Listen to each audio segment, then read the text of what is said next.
Noticia de último momento, Claudio. Fernando Cerimedo, un militante digital cercano al gobierno que fue fundador de un medio digital, justamente se llama La Derecha Diario, después vendió una parte, etcétera, pero está dentro de la esfera libertaria, declaró ante el fiscal Picardi, que es el que investiga el caso de las supuestas coimas en el Andis, que él habló efectivamente con Diego Spanuolo, el hombre de los audios, diciendo en la justicia, es lo que dijo Cerimedo, Spanuolo me dijo a mí lo mismo que se escucha en los audios. Según la información que recién nos decía Johnny Viale en el pase, él habría declarado, recordemos que el caso está bajo secreto de sumario, por eso hacemos esta especulación que es estrictamente legal. Habría agregado, yo me quedaba fuera de este supuesto circuito de coimas como con un dejo de queja. Eso sería nuevo, por supuesto cambiaría todo el sentido. Pruebas, no sabemos si alguien presentó algo o son dichos. Eso es lo que acaba de ocurrir en la fiscalía del doctor Picardi. Gonza, ¿qué pensás de esto? A ver, quiero escuchar a Lu también. Dos datos importantes. Primero, resaltar algo que vamos a escuchar ahora en breve, que es lo que él le dice a Romina Mangel, que es su única expresión pública sobre esta cuestión.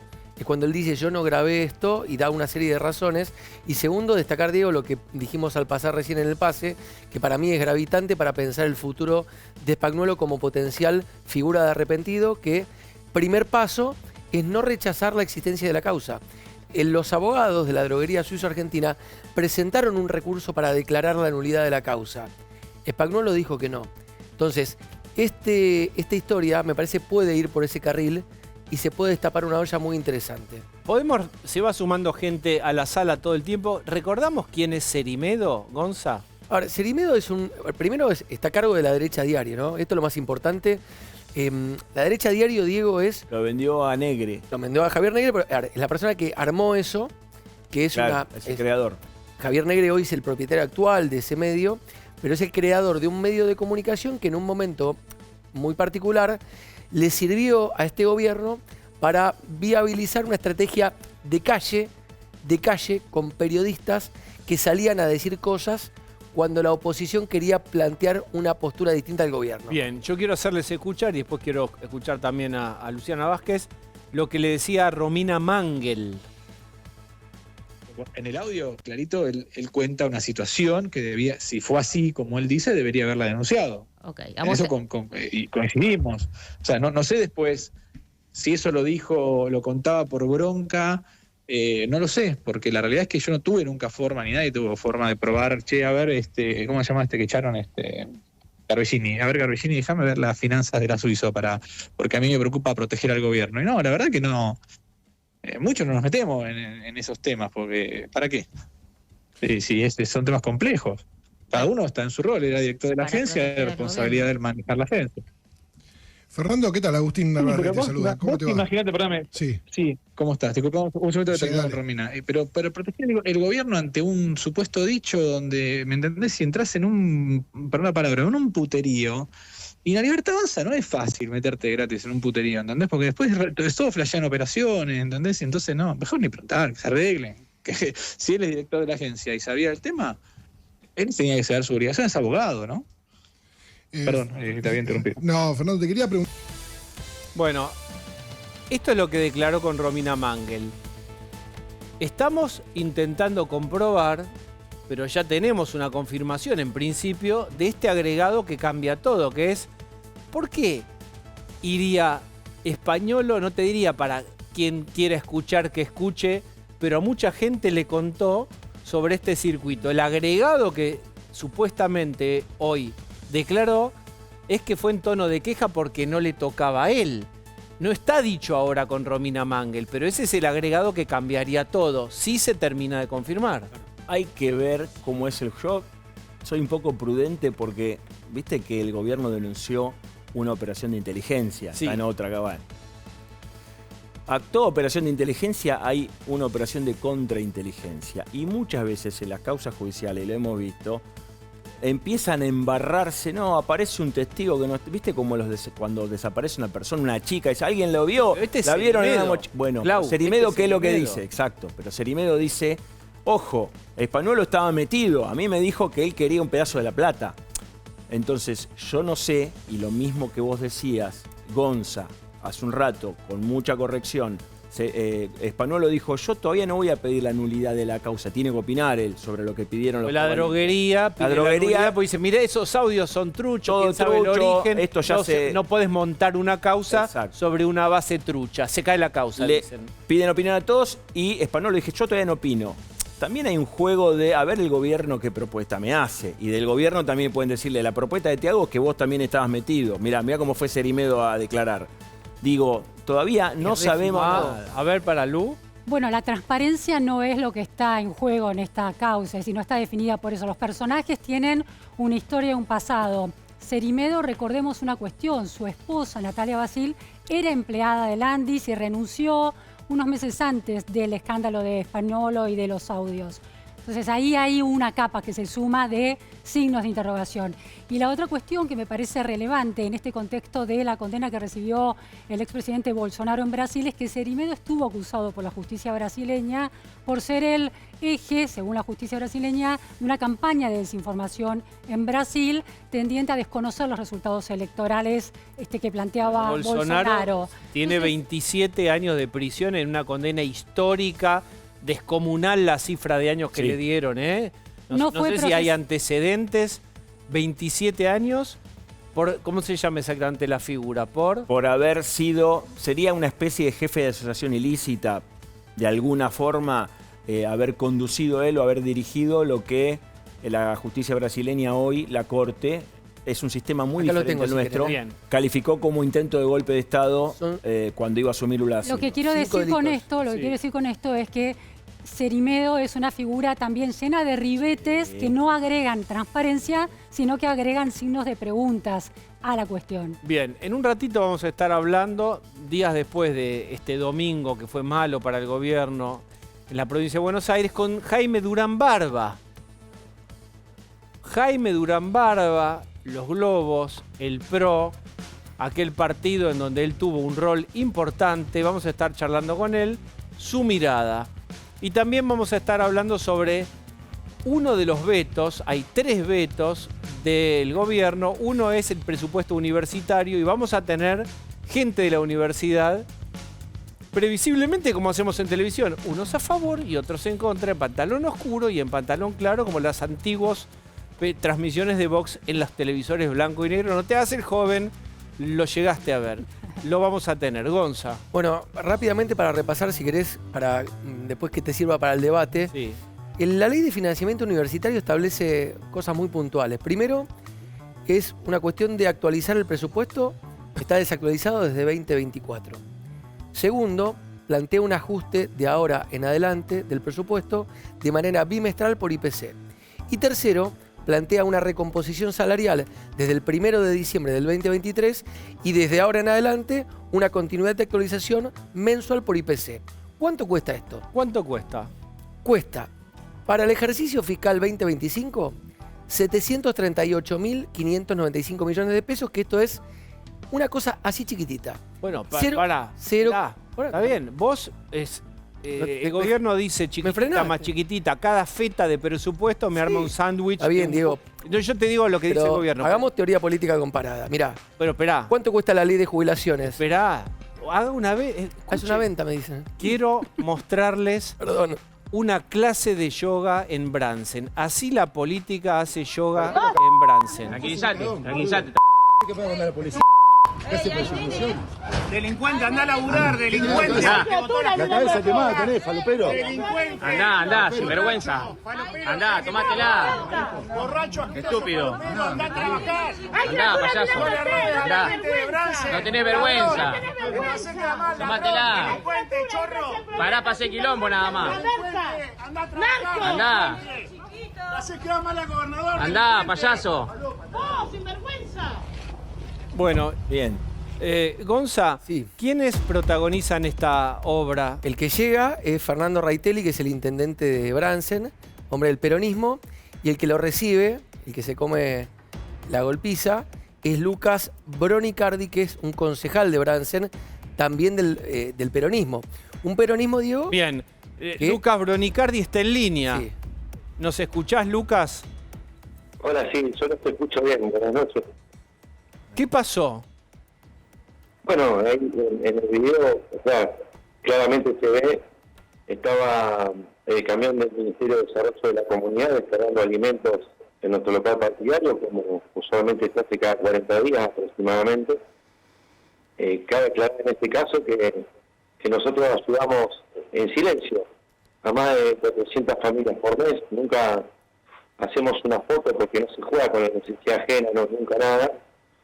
Terminado este paréntesis, le sigo narrando lo sucedido. Para la forranger del intendente adelante del camión del ministerio en una actitud medio así patoteril, como de película, ¿viste? Cuando acelerás y parás adelante. Bueno, baja una mujer que es del área de prensa municipal, o se dedica a algo similar, empieza con una actitud media persecutoria a sacar fotos al camión, al local y demás.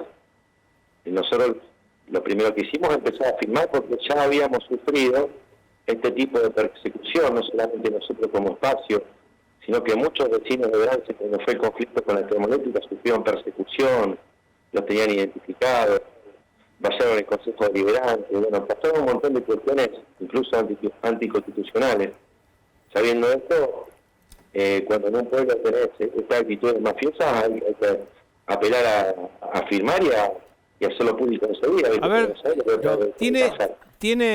vale la pena recordar, vos sos concejal de Unión por la Patria, y el intendente, ¿de qué signo político es? ¿Peronista? Sí. ¿Pero qué rama del peronismo? Bueno, el intendente responde a las cámaras y yo respondo al gobernador. Ahí está. Tu jefe Mario Seco, Lucas. Ahí está, tenés la miniatura del conflicto mayúsculo que es entre la Cámpora y Kicillof. ¿Es correcto lo que estoy diciendo? Pero me parece que acá, me parece a mí, ¿no?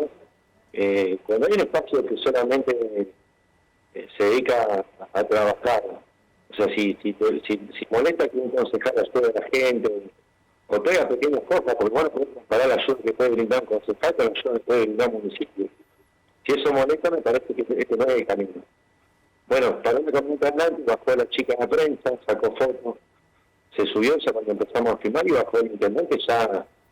Pero para entender entonces el motivo de la pelea es que interpreta al intendente, si es que entiendo bien, que ustedes están haciendo una actividad que es de ayuda, pero que se puede considerar una acción política.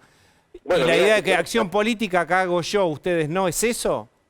Mira, te cuento, estábamos el mes pasado en la localidad de Origen haciendo una actividad con niños, por una jornada del Ministerio de Trabajo y nos mandaban 3 patrulleros. Imagínate la cara de los chicos que estaban jugando con una sonrisa, salieron todos con Está clarísimo.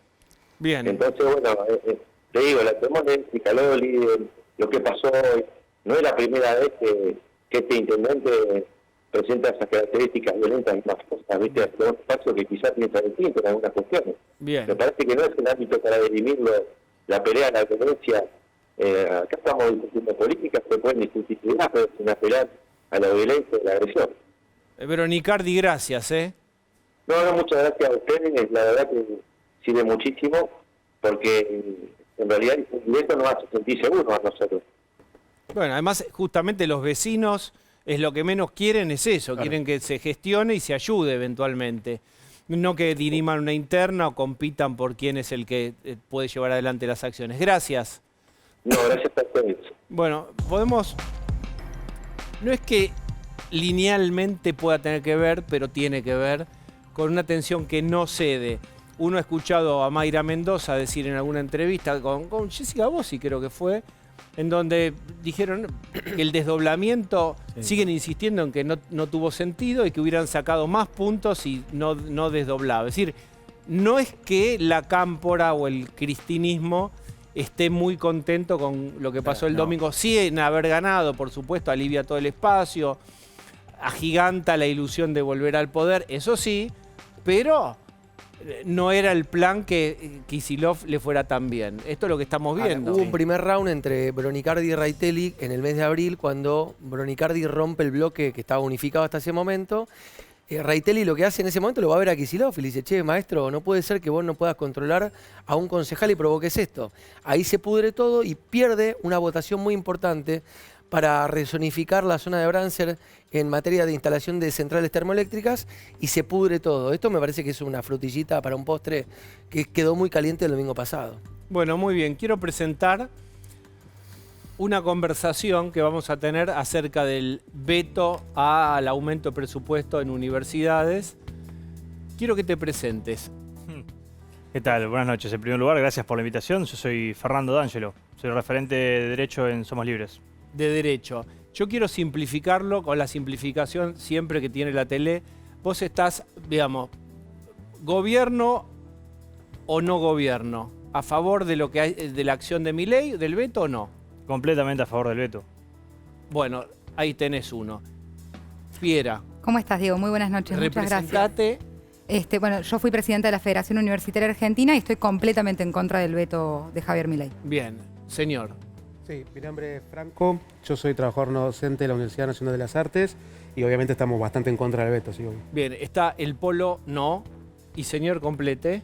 ¿Cómo andás? Bueno, yo soy Juan Martín Agosti, me recibí hace pocos meses de médico, también soy docente en la Universidad de Buenos Aires y bueno, estoy a favor del veto de Javier Milei. Largamos con vos, ¿por qué estás a favor? Bueno, porque el veto no es contra la universidad, es contra el sistema. Nosotros vemos a lo largo de las cursadas, a lo largo de la carrera, vemos como cada vez hay más alumnos, como en la universidad se asigna un presupuesto por una cantidad de alumnos excesiva y donde la universidad no está, las autoridades de la universidad no están previendo que haya cada vez más graduados. Tenemos un montón de alumnos en el primer año de la facultad y tenemos cada vez menos, tenemos muy pocos graduados en relación a esos alumnos que están iniciando. ¿Cómo lo conectás con el veto y presupuesto? Porque cuando uno habla de presupuesto no es simplemente pedir por más dinero o más partidas, sino poder debatir sobre de dónde va a salir ese presupuesto, cómo se puede asignar en un país que estaba al borde de la hiperinflación, en un país que el gobierno en un año y medio ha logrado revertir esa inflación. ¿Cómo hacemos para asignar un presupuesto que es limitado en la cantidad de alumnos que tenemos en la UBA? Bien, ¿quién toma la palabra? Sí, mirá, yo te digo una cosa, me parece, primero antes que nada yo lo que les quiero decir es que cuando hablamos de estas números suenan como una estadística, miles de millones, hablamos de una cosa que parece muy macro y no se entiende y atrás están nuestros salarios. O sea, nosotros los trabajadores no docentes... ¿Cuánto, en este país no se habla de dinero, pero cuánto ganas? Eso es lo que te quería contar, o sea... Antes de darte ese detalle, lo que te quiero decir es que nosotros sostenemos las tareas administrativas, de mantenimiento de servicios generales, técnicos profesionales. O sea, nosotros vamos por todo lo que es el funcionamiento operativo de la universidad. Yo soy del escalafón más bajo, yo soy una categoría 7, nuestro convenio colectivo tiene del lo 1 a la 7, el 1 es el mayor, la 7 es la menor, y mi salario básico hoy es de 593.000 pesos. ¿El de bolsillo? Y aparte hay que sumarle otro plus, digamos, que son todas sumas en negro, que termina redondeando en 1 millón. Pero lo importante de esto que te trato de explicar es que después esto redunda en que un trabajador no docente, categoría 7, que se va a jubilar, le va a contar 593.000 pesos. Porque en negro, ¿qué quiere decir? Porque son todas sumas no remunerativas. Claro. Entonces, lo que termina redundando ahí es que la verdad que, estamos muy atrasados y también las responsabilidades que hacemos. Hoy, digamos, producto de todo este ajuste que está viendo la universidad pública, la planta de las universidades está, digamos, en su mayoría compuesta por composición de trabajadores. O sea, la mayoría somos categorías 5, 6 y 7. Ok. Y una cosa, un dato dámoslo, importante sí. para esta discusión es que desde diciembre de 2023 a mayo de este año, por lo menos es el último cálculo que tengo, los salarios perdieron el poder adquisitivo en un 25,5%. Sí, perdón. No, y una cosa que me gustaría aclararte, que este es el tema. Cuando hablamos de esta cuestión, este impacto que está teniendo el ajuste, también en lo que termina redundando es que muchos compañeros nuestros, y me incluye también, que me pasa, o sea, yo tengo que contemplar la jornada laboral y aparte otra jornada laboral más porque todos tenemos que ir a buscar otro trabajo. O sea, el compromiso que estamos teniendo por la universidad pública es muy fuerte, pero la verdad es que yo cuando veo al presidente o cuando veo otros representantes del gobierno que nos tratan como si fuese que somos un trapo de piso y que dicen que, bueno, que es lo que nos toca, la verdad que yo veo que es un poco injusto porque nosotros hacemos de más exceden nuestras funciones. O sea, todos los días tenemos un compromiso muy fuerte y la verdad que nos duele. Porque, o sea, tener una compañera que tenga que salir, digamos, de la universidad a ir a una feria a vender ropa, la verdad que a mí no me parece esa expectativa. Yo no quiero eso para un compañero mío. Juan Martín.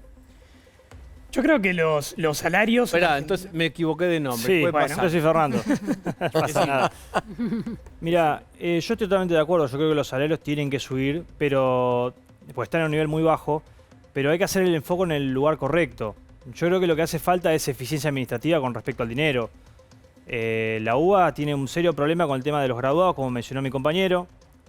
Tenemos una tasa de graduados muy baja en comparación a Brasil, que por ejemplo es de 67 cada 100. La nuestra es de 20 cada 100. Y teniendo en cuenta que la oferta académica nuestra universitaria es del 80% pública.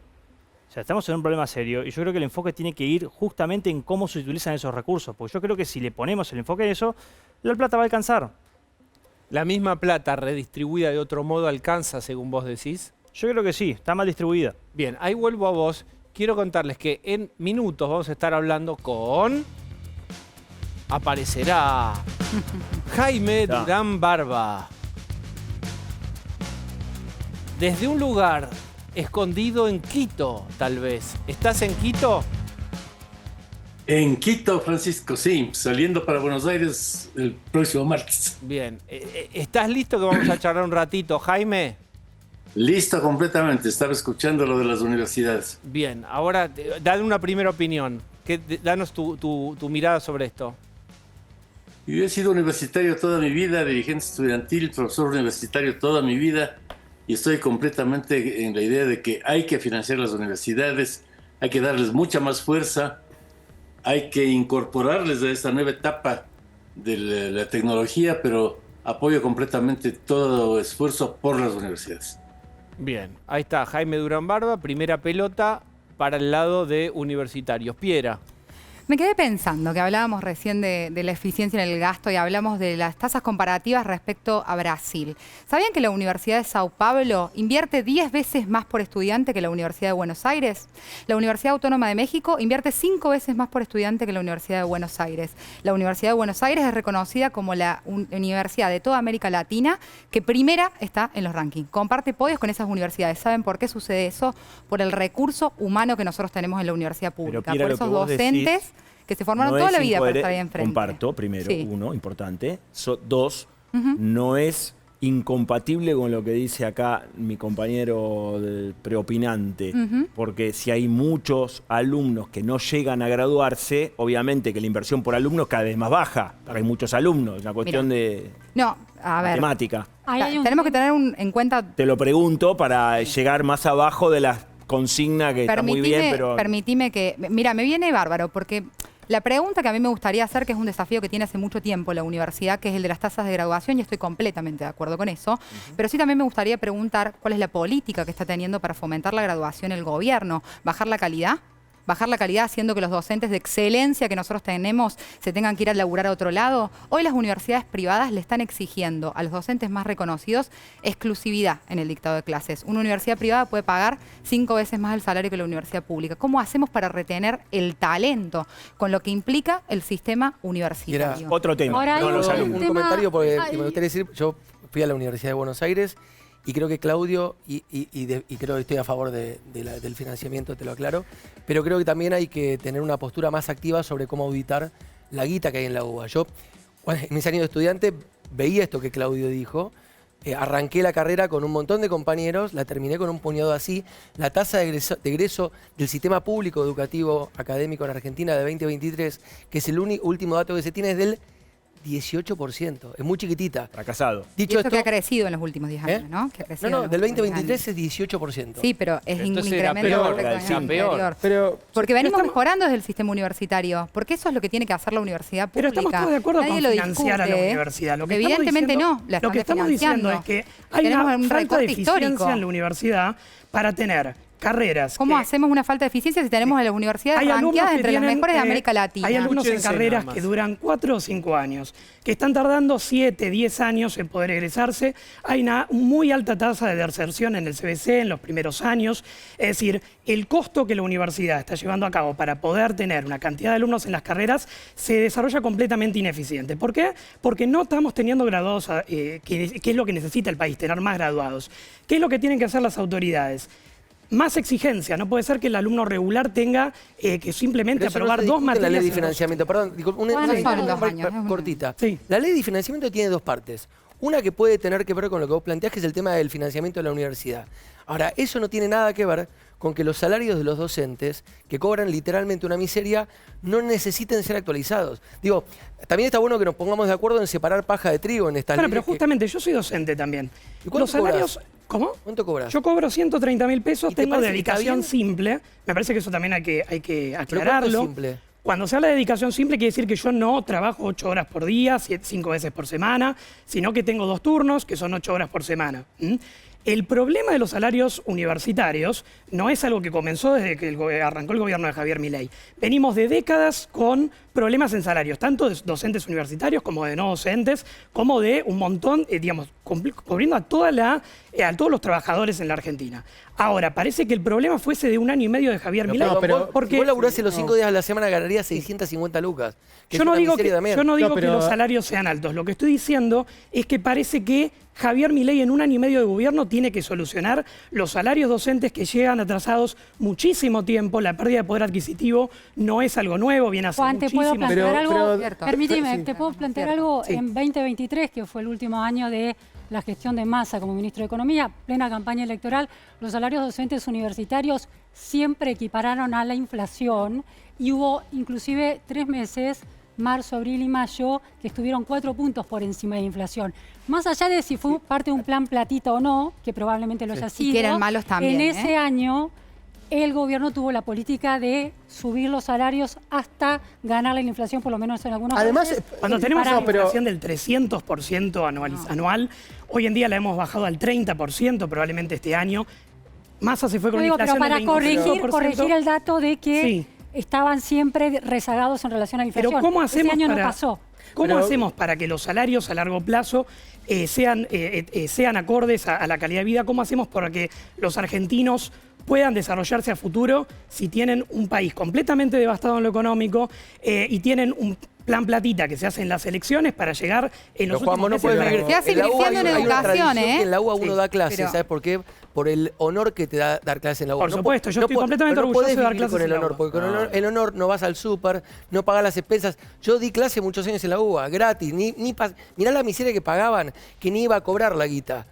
La dejaba ahí. A mí me parece que hay 2 cuestiones. Es administración eficiente y auditorías, mejorar las tasas de egresados, de calidad, etcétera. Y otra cosa es lo salarial. El gobierno lo que está diciendo es, discutamos esto otro. ¿Qué están haciendo ustedes, universidades, para eficientizar todo esto? Solo piden plata. Esto es lo que dice el gobierno. No Bueno, estoy hay un diciendo. se- El Además, gobierno perdón. dice, piden plata y después no se dejan auditar. ¿Qué Es dice que, usted? no, pero además, perdón, hay una cuestión acá que es falsa, que este es el punto muy importante, que acá hay que resaltarlo. O sea, digo, de acá, desde el inicio, o sea, no es que todos los problemas son del gobierno de Milei, es que desde el gobierno de Milei no hay más paritarias. O sea, nuestra federación, nosotros los trabajadores docentes tenemos una única federación que es la FATUN. La FATUN no tiene la posibilidad de tener paritarias. O sea, cada vez son aumentos impuestos.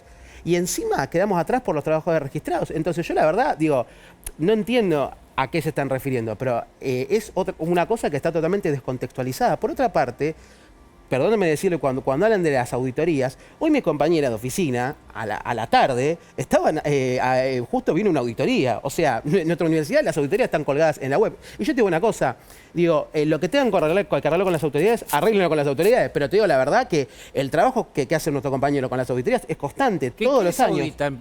Todos los años hay auditorías que se hacen de forma interna en la universidad, son públicas, están, digamos, entonces... ¿Pero qué miran? Si vos que decís decís que estás de tal hora a tal hora estás, Todos. qué trabajo haces, concreto. Las auditorías es un 360 de lo que se hace, desde la asistencia, cómo se ejecutan los gastos, van distintos ítems y se van completando, viene un auditor o una auditora, un equipo y se va trabajando en función de eso. Y nuestros compañeros... ¿De dónde auditan? Son auditorías, hay auditorías internas y después hay datos que se piden en base a esas auditorías. No, y aparte la son CITEN públicas. audita 60 universidades. La UBA no se había adherido a esa Pero tiene estas auditorías, son internas de la UBA. Perdón, la UBA está siendo auditada hoy por la Auditoría General Pero de la en Nación. general, ¿quién Pero controla la CITEN UBA? estoy ¿Un hablando departamento yo, de la UBA? Después determinó que no era constitucional. ¿La UBA controla la UBA o la UBA es controlada por No, la UBA es controlada por el organismo competente, que es la Auditoría General de la Nación. Pero hoy está con su plan de auditoría. La AGN no creo que audite esto que está diciendo acá él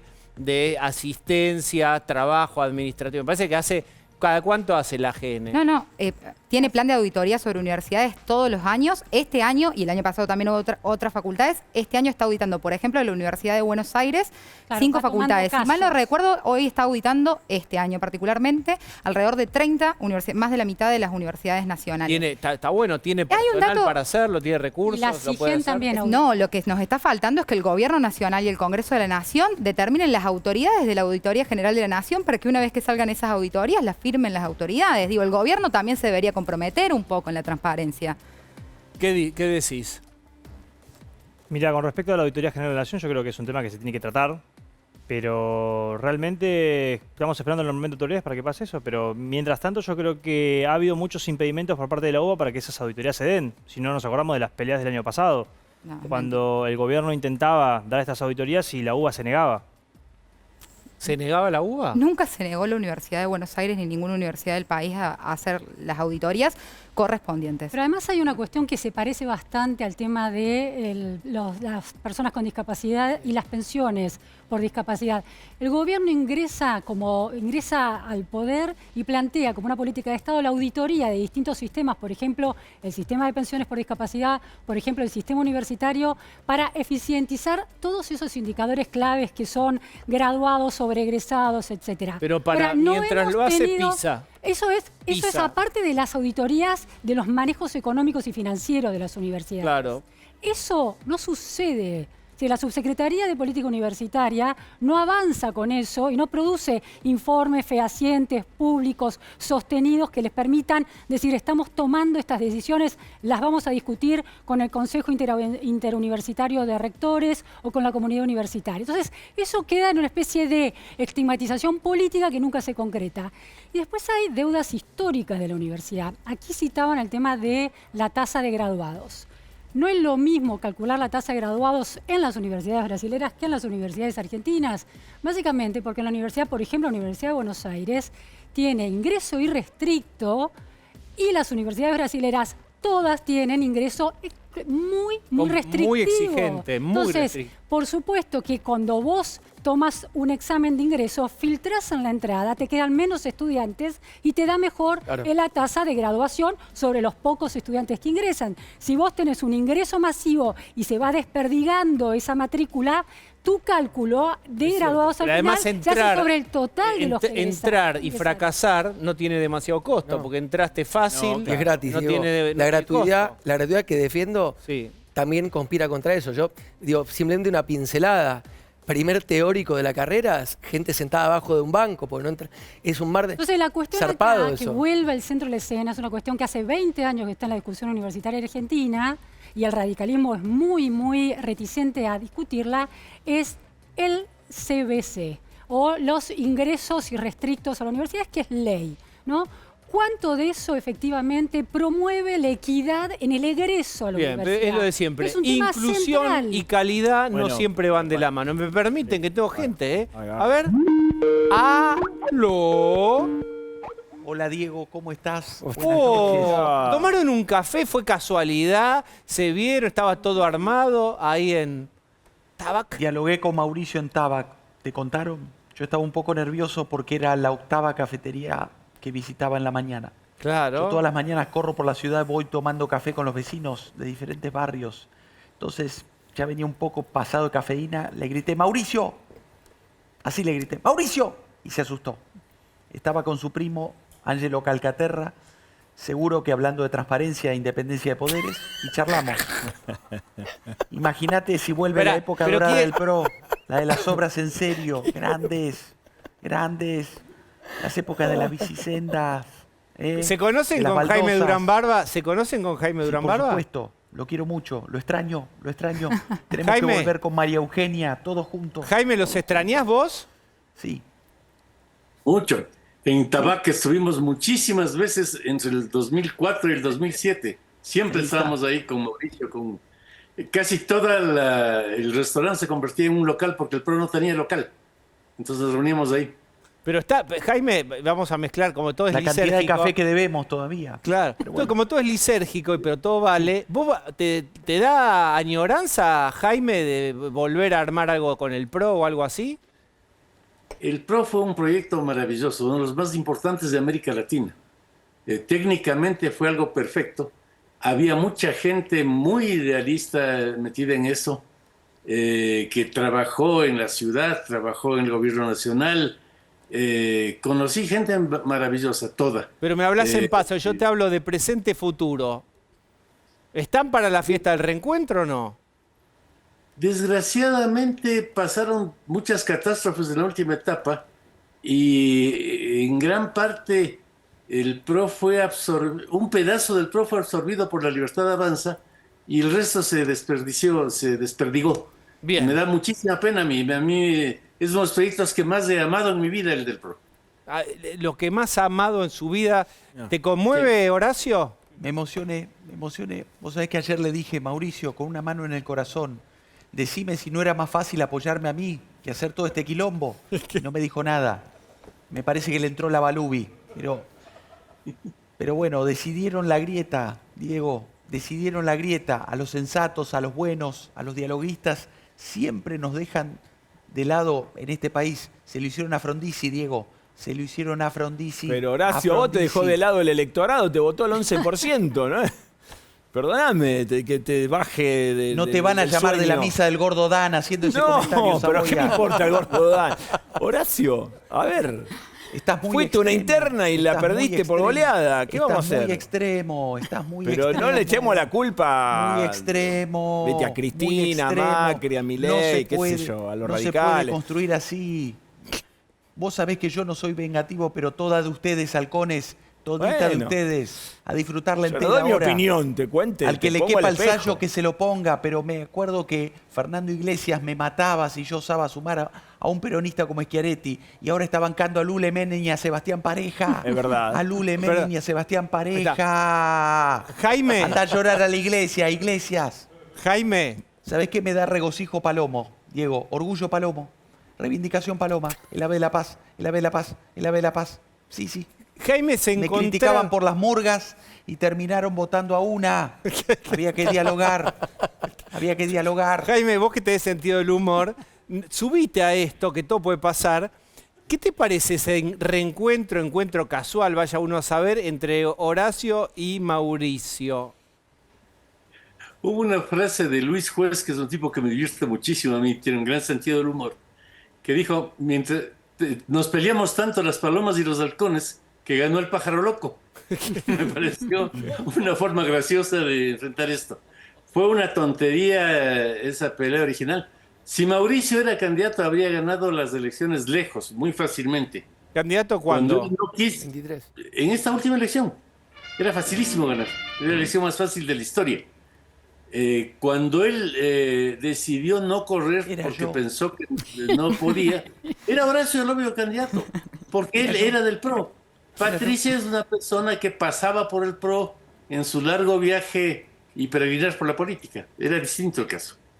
Pero está bien, todo eso es lo que el contrafáctico es una hipótesis, es posible o no, no lo sé. Ahora, sí. ¿Qué tiene que hacer esta gente? Volvé a dar tu super consejo, por ahí funcionan, por ahí no. ¿Qué tienen que hacer estos muchachos, Jaime? Volver a los orígenes. El PRO funcionó cuando fue un movimiento que atraía a la gente republicana de todas las tendencias centro, izquierda, derecha, para armar una alternativa republicana al peronismo. Convertido en un pequeño partidito de derecha de los barrios, del barrio norte de Buenos Aires, es un disparate. Hay que tener otra vez la dinámica para poder reunir a radicales, coaliciones cívicas y a gentes tan diversas como, Pablo Abelluto y Alejandro Rosisler, que son totalmente distintos, pero estaban en el PRO. Pero se llama Juntos por el Cambio. Abierta. Que vuelva Juntos por el Cambio, decís. Si se pudiera hacer eso sería importante, pero lo veo sumamente difícil porque se produjeron demasiadas heridas en esta época y mucha gente valiosa no puede juntarse. Horacio, te doy una entrada más. Hay que hablar con Jaime, pero ¿qué pensás? Es así, es con Gerardo Morales y con Víctor Hugo Morales también, con todos. Bien. Gracias, Horacio. Hasta pronto, terrícolas. Bien. ¿Volvemos ahora con Jaime en un ratito? Sí, ya vuelvo con vos, Jaime. Vamos ahora con Julieta Bismara, Comodoro Pi. Julieta, te escuchamos.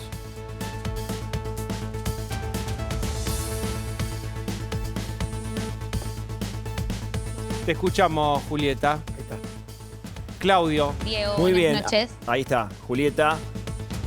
¿Cómo estás? ¿Cómo están? Bueno, Fernando Cerimedo ya estaría en la casa, pero sí, hace instantes se retiró aquí del 5º piso de los tribunales de Comodoro Pi, aquí en el barrio de Retiro, en donde, bueno, vino a declarar como testigo en el medio de la causa por los audios en la Agencia Nacional de Discapacidad. Entendemos que se retiró acá, obviamente no hizo ningún tipo de declaración, pero bueno, entendemos la importancia, ¿no?, que tiene la declaración que hizo, porque sabemos que estaba obligado a decir la verdad. Exactamente. ¿Vos escuchaste frente al la versión, Julieta, escuchaste la versión acerca de que confirma lo que se dice de los audios, pero le agrega como lamentándose de que a él no le tocaba nada del reparto? ¿Eso vos escuchaste?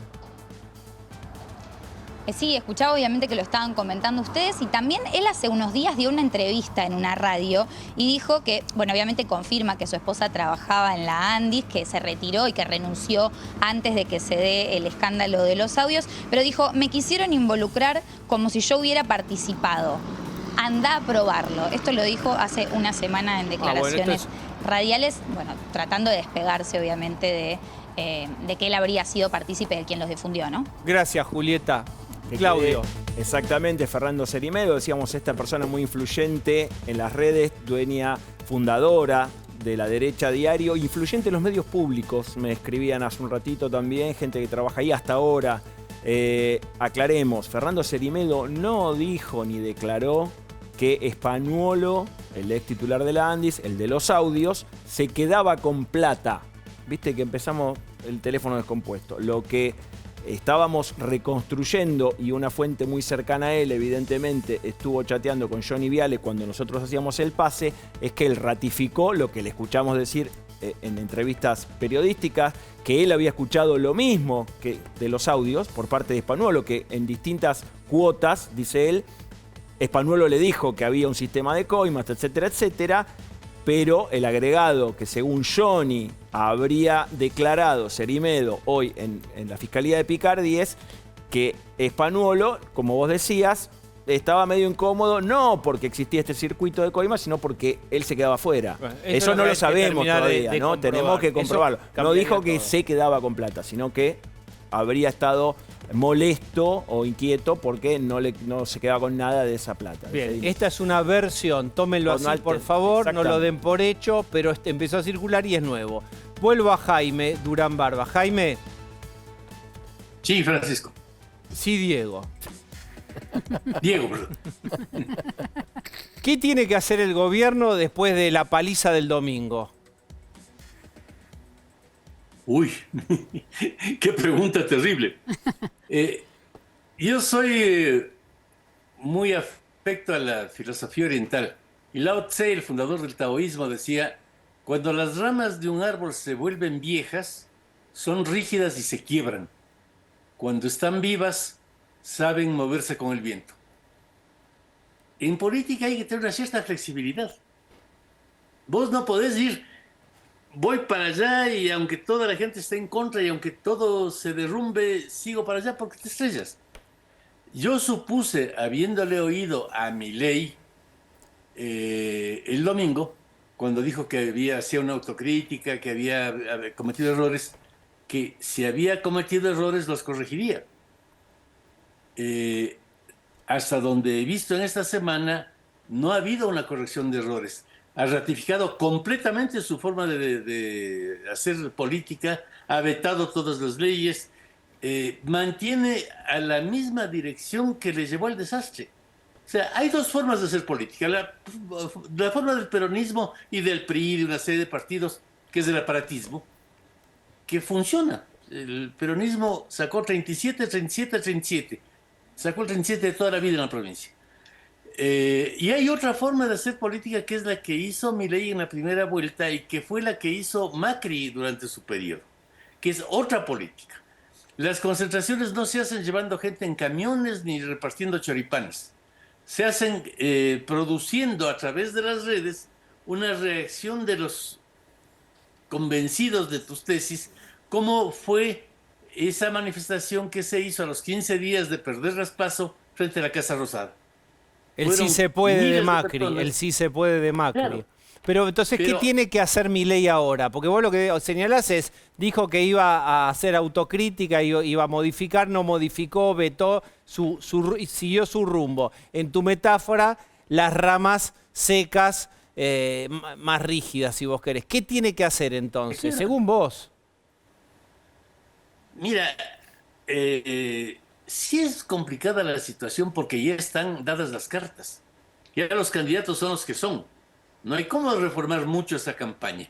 Pero al menos simbólicamente había que separar de la campaña a uno o dos de los principales directores de la campaña, eventualmente Pareja, Lule Menem. Y vos sos psicólogo. Los seres humanos nos comunicamos con símbolos, no solamente con hechos reales. Podía retirárseles oficialmente para que la gente sienta, Milei reflexionó, pidió una disculpa con esto, aunque por debajo les diga sigan haciendo lo mismo. Pero vos sabés de psicología, sí, simbólicamente hubiera sido mostrar algo, pero también se dice, y psicológicamente podría haber sido interpretado como una debilidad, quedaba debilitada Karina Milei, porque Pareja y porque Menem son de ella. Cuando Macri fue débil, cosa que él mismo critica, y estuvo haciendo una política más parecida a la que sugería la broma de Rodríguez Larreta, pudo terminar el periodo. Si no hacía eso, se habría quebrado y habría terminado a los 2 años. No puede ser tan rígido. O sea, la verdad es que se necesita un nivel de serenidad para la vida en general y también para la política. Si tenías un proyecto, querías hacer un edificio hermoso de 8 pisos, y cuando ibas a inaugurarlo se hizo pelota y se derrumbó todo, no hay que conseguir al mismo ingeniero para hacer otra vez el mismo edificio. Algo estuvo mal. Algo hay que cambiar, el diseño, el ingeniero o algo. Pero cité esa frase de Lao Tse porque me parece muy sabia. Si es que el presidente no tiene flexibilidad, y eso es una actitud, no solamente en ponerle o no al director de campaña, pero también en negociar con los gobernadores, negociar con las universidades. La política es negociar, la política es el arte de lo posible. Y más de una sociedad que se volvió loca. En esta sociedad actual, las cosas son muy complicadas. Cuando el gobierno del Partido Comunista, elegido democráticamente en Nepal, bajó las redes Facebook sociales y demás, le quemaron viva a la primera dama. Y ahora se derrumbó la república y es posible que vuelva a la monarquía. Fíjate cómo se incendió Francia y un tipo como Macron, que me parece a mí un tipo preparado, valioso, he tenido la oportunidad de saltarle un poquito, tuvo que volar por los aires. Líbano se disolvió porque pusieron un impuesto a las llamadas de WhatsApp. O sea, la gente ahora no es la de antes. No acepta, como yo aceptaba cuando era de la juventud peronista, cantar Perón, Perón, qué grande sos, mi general, cuánto vales, y marchar con la manito levantada. ahora no te aceptan. ¿Y qué pasa si no modifica Milei? Yo creo que hay que tomar en cuenta lo que está pasando en el mundo. No es un fenómeno solo argentino. Esto acaba de ganar las elecciones en Estados Unidos un señor que fue a freír papas en el McDonald's. No lo digo como crítica, estuvo muy bien, por eso ganó. Pero estamos en una sociedad en la que ya no hay obedientes, y al no haber obedientes, no es fácil que la gente agache la cabeza y diga, sí, patrón, yo hago lo que usted quiera. Y la última te pregunto por Kicillof. Kicillof tiene un pensamiento muy anticuado, pero el peronismo es una maquinaria importante. Estudiando objetivamente los datos, lo he hecho con detalle. En la última elección, cierto que el peronismo obtuvo más votos que hace 4 años, pero la población creció. Y entonces, hace 8 años sacó 37%, hace 4 años sacó 37% y ahora saca 38%. O sea, se mantienen en su misma línea, lo cual es importante porque tienen una base valiosa. Lo que sube mucho es el ausentismo. Sube bastante, no mucho, el nulo y el blanco. Se derrumba la alianza pro la Libertad Avanza, porque el PRO solo sacó 32% hace 8 años. Junto con la Libertad Avanza, unidos, hace 4 sacaron 33%, y ahora caen a 19%. O sea, se hicieron pelota con la alianza que estuvo mal pensada, también porque el gobierno tiene otro elemento muy importante. De vuelta, la psicología es lo único importante en política. En Argentina estamos desviados y creemos que es la economía. No, es la psicología. No era posible que cuando Macri va a Olivos a entregar el PRO y la ciudad a Karina Milei, el presidente en funciones que estaba viendo televisión no tenga la cortesía de salir a saludarle.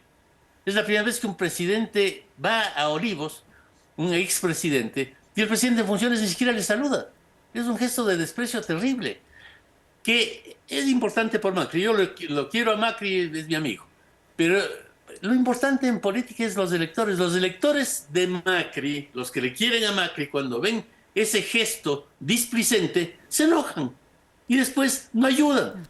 El PRO tenía una base de voluntariado brutal.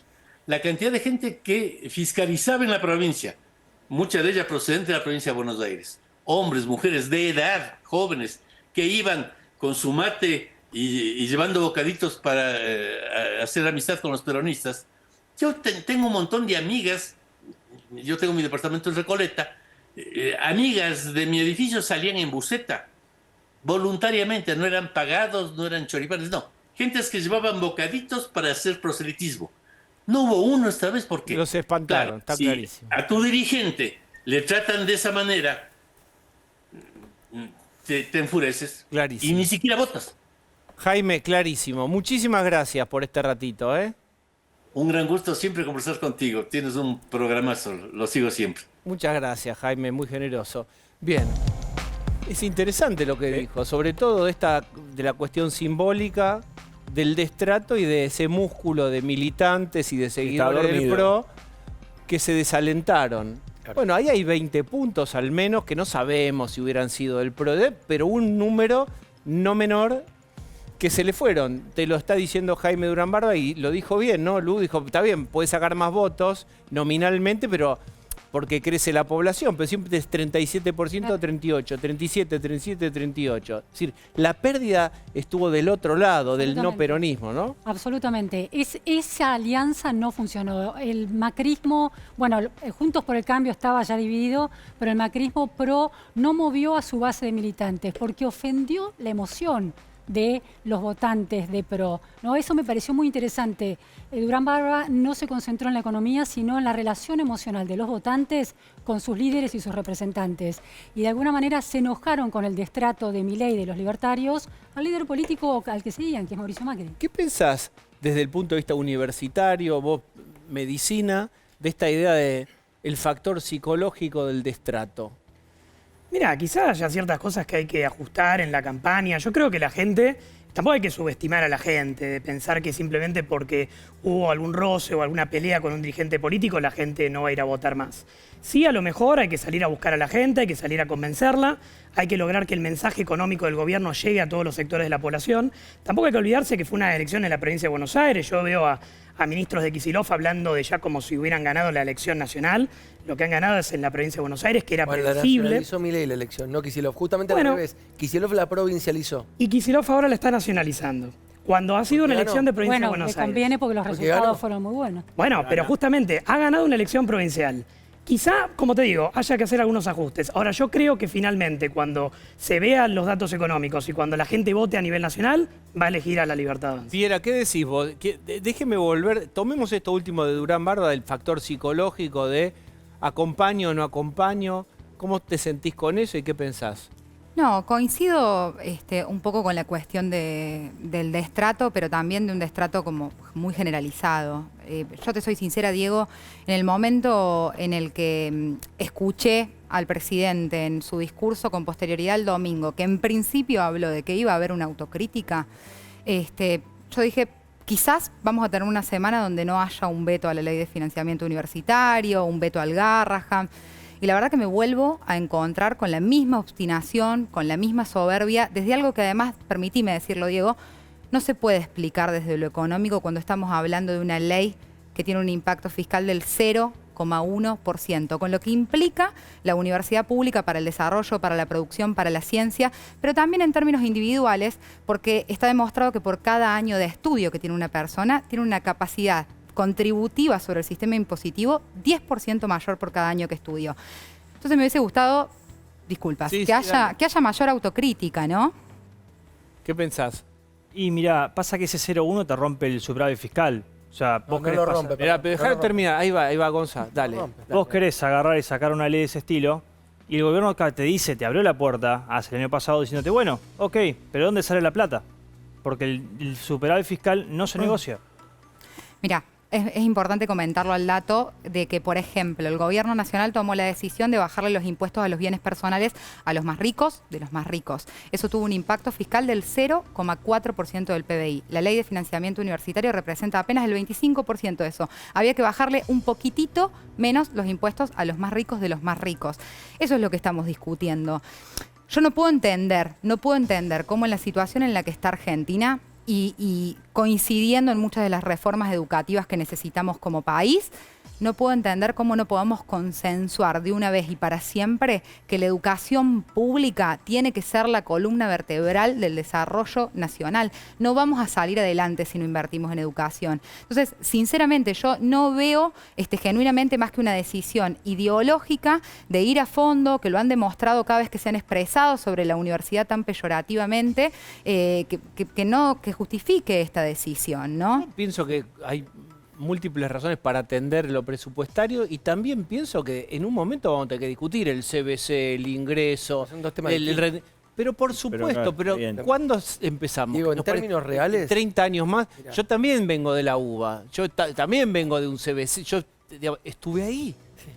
Todos lo vimos. Claro, pero está bueno y pro UBA, hay una sociedad a favor de la UBA. Hay una sociedad que nos pagó la universidad a todos nosotros. Mucho que ver con la UBA. Con mucho esfuerzo. Digo que hay un momento en donde, bueno, todo el mundo tiene que poner algo. Quizás las universidades también, ¿cómo podemos optimizarnos? Pero Diego, en los primeros 7 meses del año dieron un superávit en términos reales, ¿no?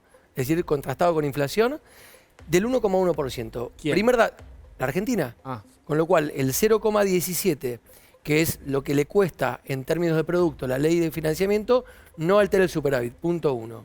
Punto 2, Diego, hay que separar, como vos planteaste la semana pasada en el tema de discapacidad, la paja del trigo. Una cosa es ver qué hacer con el presupuesto en términos de cantidad de estudiantes y tasa de egreso, y la otra es el tema del salario. Y por último, para mí lo más importante, porque la semana que viene esto va al Congreso, muy probablemente, si se repiten los resultados de la votación original, Diputados necesita un voto más para que la ley sea ley.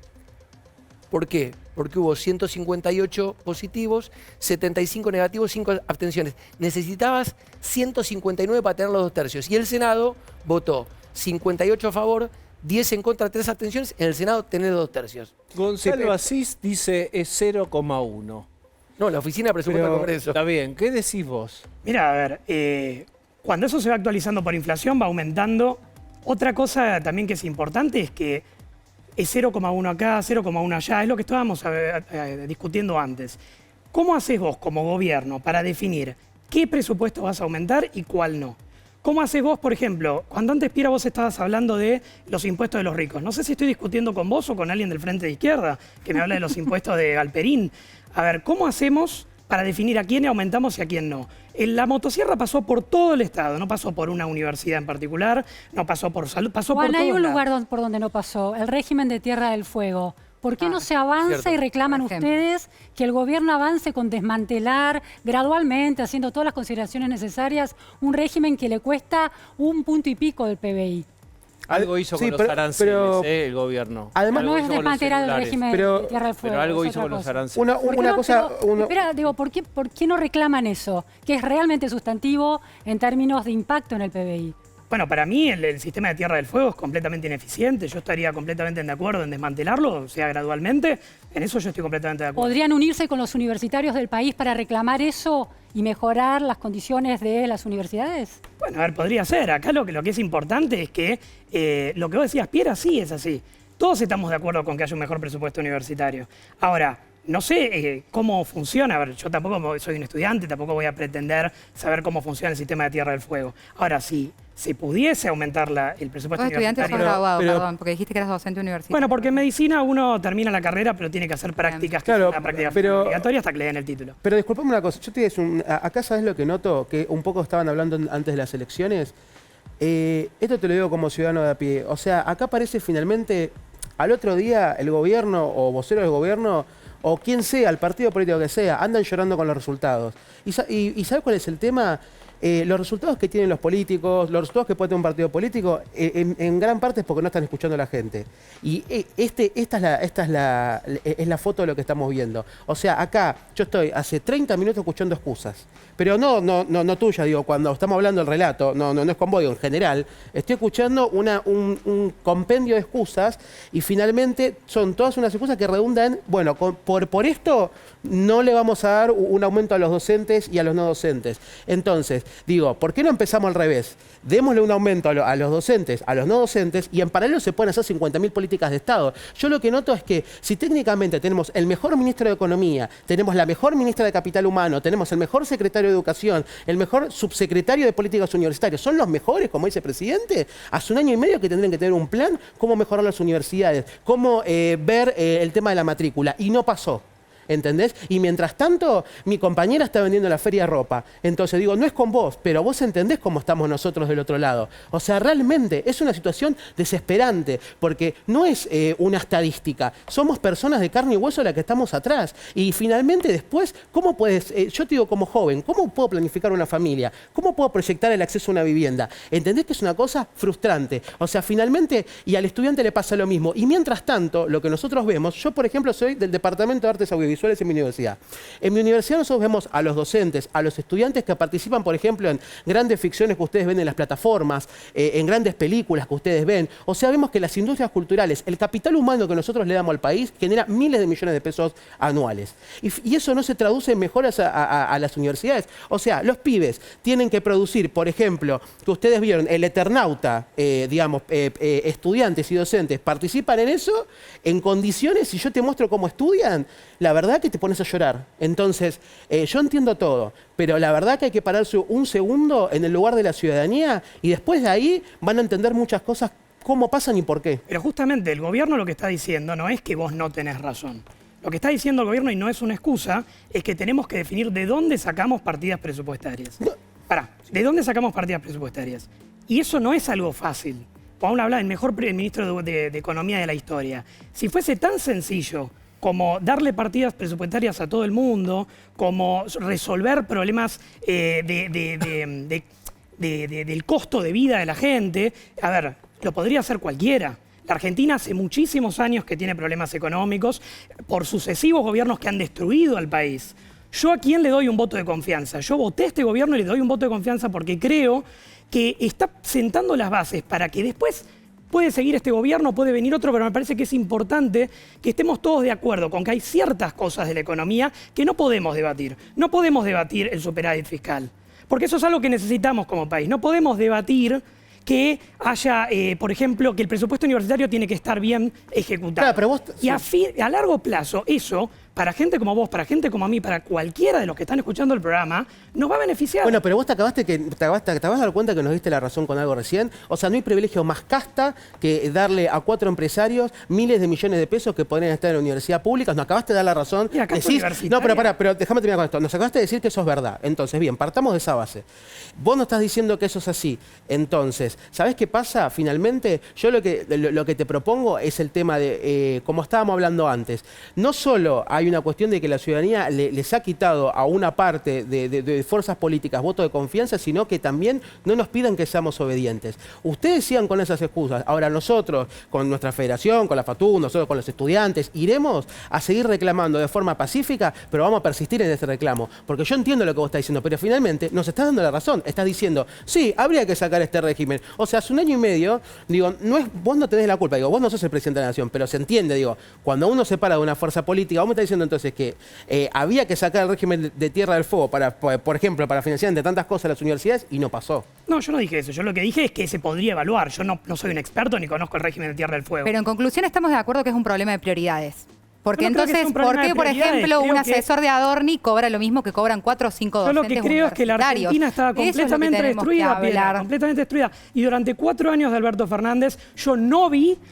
Fíjate, mañana hay un paro en la universidad. Yo tenía que darle un apoyo a algunos alumnos con algunas materias. No lo voy a poder hacer porque me cierran la universidad, porque no me dejan ir. Nadie Y quiere bueno, estar haciendo paro, compañero. Nadie quiere estar haciendo paro. Todos queremos estar dando clases, cursando y no me transitando están con la dejando a mí dar totalidad de clases. normalidad. Cuando a mí me imponen Con total un paro, normalidad. yo no quiero ¿Qué hacer más querés paro. que hagamos? Discúlpame, Salimos, mira. marchamos, hicimos clases públicas, hacemos videos por las redes. Hace 2 años que estamos Pero todos vos- los días intentando concientizar sobre este problema, esperando una mesa de diálogo. No se sentaron una sola vez. El subsecretario de Políticas Universitarias fue a sentarse al CIN y lo único que hizo fue faltarle el respeto a los rectores en la cara. No tuvieron una sola convocatoria a los gremios de los trabajadores para acordar los salarios. Y tenemos una situación que yo le reconozco. Nunca en las universidades tuvimos para tirar manteca al techo. Ahora, la gravedad profunda que estamos viviendo hoy y sobre todo el desprecio absoluto que muestran cada vez que abren la boca hablando sobre la universidad, no lo hemos vivido nunca en la Argentina. Párrafo final, si lo tiene, si no lo tiene.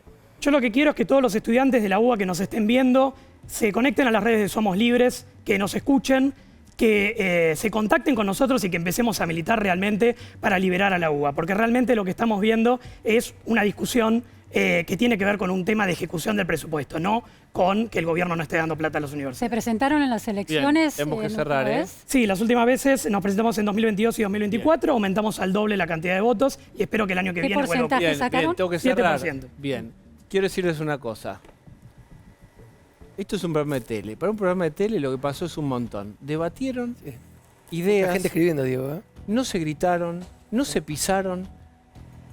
Los amo prácticamente, pero no, todavía no. Pero muy bien, los felicito. El Gracias debate por es sano y es Gracias. importante. Bien, está buenísimo, se escucharon. Tanda.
Renová tu casa con Naldo.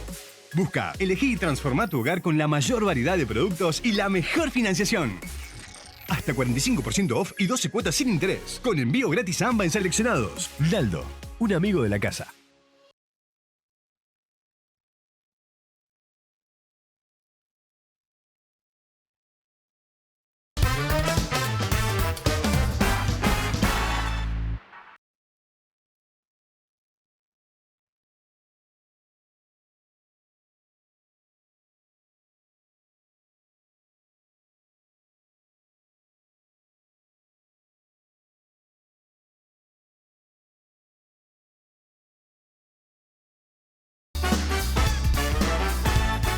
Bueno, Claudio, una información de estas últimas horas. Declaró Cerimedo. Fernando Cerimedo, y hay ahí recordemos, una vuelta en la declaración o no. Libertario. Que juega mucho. Contala.